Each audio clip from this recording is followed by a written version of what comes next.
Hello friends, Shitala સાતમ આવી રહી છે તો આજે આપણે બનાવશું માતાજીને ધરાવાતો ખાસ પ્રસાદ ઘઉંના ઝીણા લોટની કુલેર, એ પણ એક નવી ટ્રીક સાથે. લોટને ચાળીને આ રીતે એક બાઉલમાં લઈ લેશું.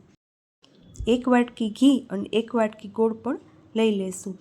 લગભગ બધી બહેનો સાતમને દિવસે સવારે ઠંડા ઘીમાં કુલેર ચોળતા હોય છે, પણ આજે આપણે છઠને દિવસે રાત્રે તૈયાર કરી શકીએ એ ટ્રીકથી કુલેર બનાવશું.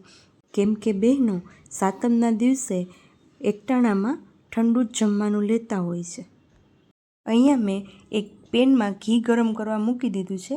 ઘી ગરમ થાય ત્યાં સુધીમાં આપણે લોટમાં ગોળ ઉમેરી બંને મિક્સ કરી લેશું. તો ગોળ અને લોટ બંને મિક્સ થઈને રેડી છે. અહીંયા આપણે ઘી ગરમ કરવા મૂકેલું છે તે થોડું થોડું ઉમેરી લોટને સરસ રીતે મસળી લેશું, જેનાથી આપણી કુલેર એકદમ સોફ્ટ અને ટેસ્ટી બનશે. જો તમે આ ટ્રીકથી ઘી ગરમ કરી અને લોટમાં ઉમેરી આ રીતે કુલેર બનાવશો તો કુલેર પાકી જશે, લોટ કાચો નહીં રહે.